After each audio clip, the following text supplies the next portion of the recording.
All right, guys, I just wanted to go over region by region, super in-depth analysis, absolutely bracket wizard type stuff, and really dissect what's going to be happening with each of these regions, a possible upset in each region. But in this video, we are going to be focusing on the first region that was revealed on the little CBS show yesterday, the selection show, and that is the South. And my initial reaction, I gotta say, I understand Alabama. You want to give them an advantage. They're the number one overall seed.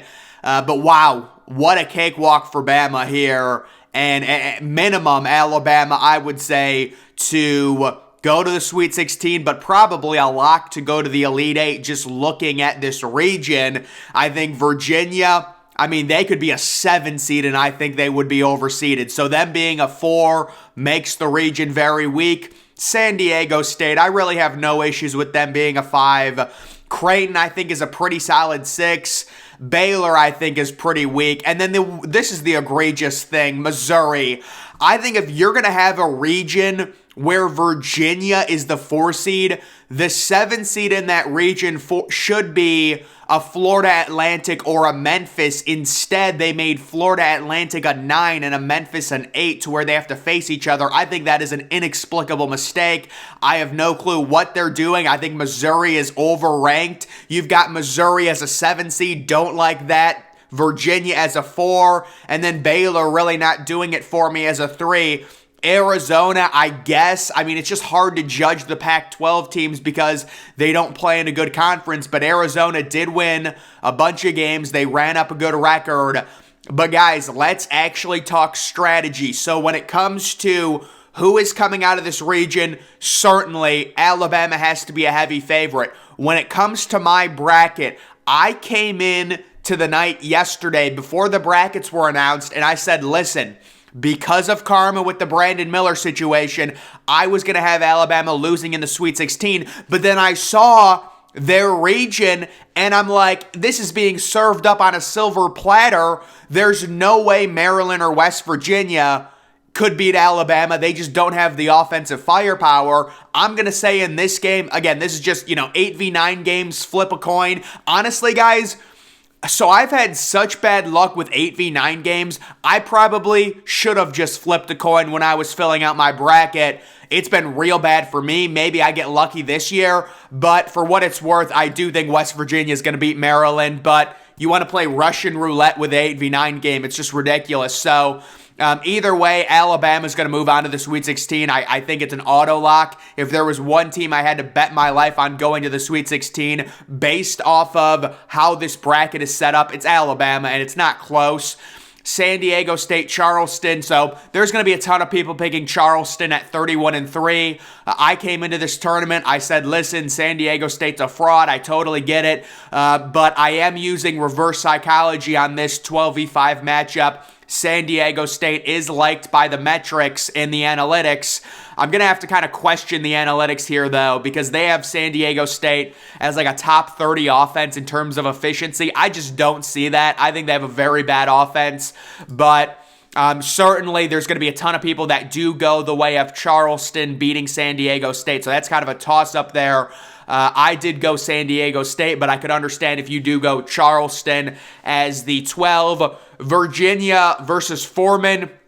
So, to be honest, I really wanted Kent State to face Virginia. I thought it was an auto-lock upset.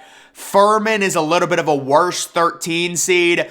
But guys, when I tell you Virginia, from the ACC, if the ACC if it was like a normal year for the ACC and it wasn't down, I think Virginia's a bubble team, or they're like a 9 seed. To me, that's why I went with Furman, because it's like, I was actually, when this came out, I told myself, I was like, all right, Patrick, calm down. You said you were going to pick the 13 over the 4 if it was Kent State. But then I was just like, dude, you think Virginia's a fraud. If Virginia loses in round 1 and you don't pick against them, what are you really doing? So that's why I went with Furman. to beat Virginia. I just think Virginia's way overseeded. I think they're like 5-point favorites in this game. Listen, it's virtually a toss-up. If you pick Virginia because you think Furman's a bad 13 seed, I can understand it. But they were the number 1 seed in their tournament. And then Creighton and NC State. So, you never know what you're going to get from Creighton. But I think I'm very confident Creighton's going to win in a 6v11 game here. I feel very good about Creighton winning that game. Creighton is very inconsistent. They have good analytics. NC State, on the other hand, that game against Clemson is burned into my head, and I think a lot of people thought NC State was going to be out or at least in the first 4. So this is kind of like best case scenario if you are a 6 seed facing NC State. I would not advise to pick the 11/6 upset. If you do, maybe it works out. We don't know what we're going to get from Creighton, guys, let's be honest, but I'm going to go with Creighton there to stabilize. And then the Baylor versus UC Santa Barbara. So I know they said on the selection show that, to take Santa Barbara, and a lot of people are probably going to be influenced by that. I think that's horrible advice. I don't see UC Santa Barbara pulling off the upset. They were not even the best team in their own conference. UC Irvine was pretty distinctly better than them. I will say, when I looked at Baylor, I was thinking Baylor might be a team that could lose in round 1, and then I saw they had 4++ offensive players. I remembered Scott Drew, and I really like Baylor basketball, and I respect Baylor basketball, so I think Baylor might lose to Creighton, but I'm not going to go with the 14v3 upset right there. Missouri, Utah State, I'm going Utah State. I think Utah State's had a great close to the season. Even losing to San Diego State, it was close. They had like 4 straight really good games. Missouri, they lose to Alabama there in the SEC championship. No shame in that. Or the SEC tournament, I think the semifinal. No shame in that. But I think Missouri's a really weak 7 seed. I would have bumped Missouri to an 8, and I would have bumped up either Memphis or Florida Atlantic to a 7. But they gave Missouri the 7 line. And then Arizona, Princeton. It's the Ivy League school, right? So if this was Yale, maybe I go with Yale. But part of me, I'll be honest, my thinking when I was filling this out, I didn't want to pigeonhole myself in picking Alabama to the Final Four because I do think they're going to lose in the Elite 8.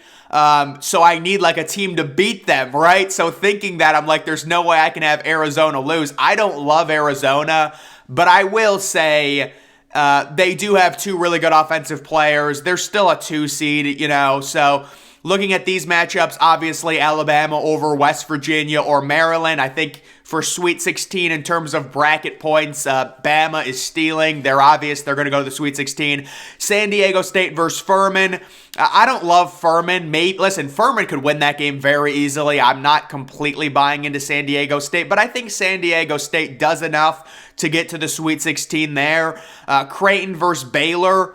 I think I did pick Baylor, but that's a pure toss-up. It could very easily be Creighton.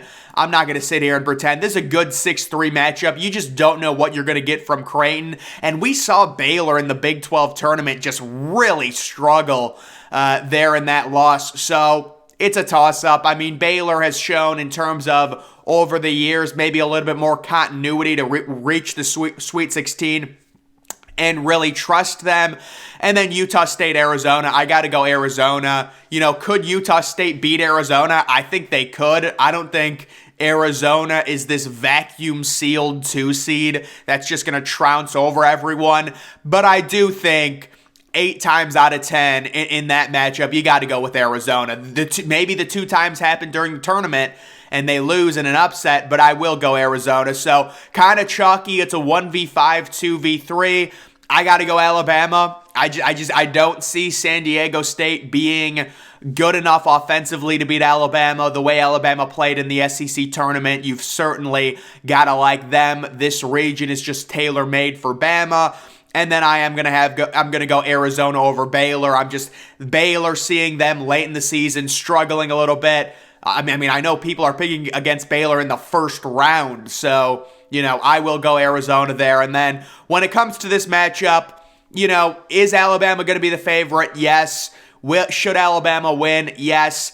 Is it going to be really anything crazy? No. They're going to be like 5 or 6 point favorites. I think Arizona wins this game. I just don't see Alabama going to the Final Four this year with everything that's happened personally. I think right after that Brandon Miller situation went public, they really struggled. I know they've kind of righted the ship and they've played well, but I think you have to kind of respect it and be like, all right, I got Alabama going to the Elite Eight. They get knocked out there. Arizona makes the Final Four as a 2 seed. And I think, that's something that could happen. Is there any other team that could make the Final Four from this region? Baylor, I would be very surprised based on how they're playing. The 4 seed Virginia, I would be shocked if Virginia made the Final Four this year. San Diego State, I don't think they have the upside. The only other team I would say that might have a chance to make the Final Four is Creighton, which is a 6 seed. The problem with Creighton is they're just so inconsistent. So, I've got Creighton going out in the round of 32 in basically a pick'em game. You could very easily have Creighton win that game and put a Creighton-Arizona matchup. I think in my analytical bracket, that's what I have, Creighton versus Arizona. But either way, I do think it's kind of chalky in a 2v1 matchup with Arizona winning at the end. You could go there and then go Creighton going on a crazy run to the Final Four. But most realistic and what most people are going to do is they're going to probably have Alabama beating Creighton, beating Arizona. From the bottom of the region, yeah, I just don't see Baylor making it. I know they're not really liked. Any Cinderella teams, could Utah State be a Cinderella team? It's possible. It's very unlikely. NC State, I don't see it. Furman, I think they win a game and then lose. The other teams that could maybe be a Cinderella is Charleston. So in my analytical bracket, I actually had Charleston beating San Diego State and then beating Furman. And then it's very tough against Alabama, losing to Alabama there.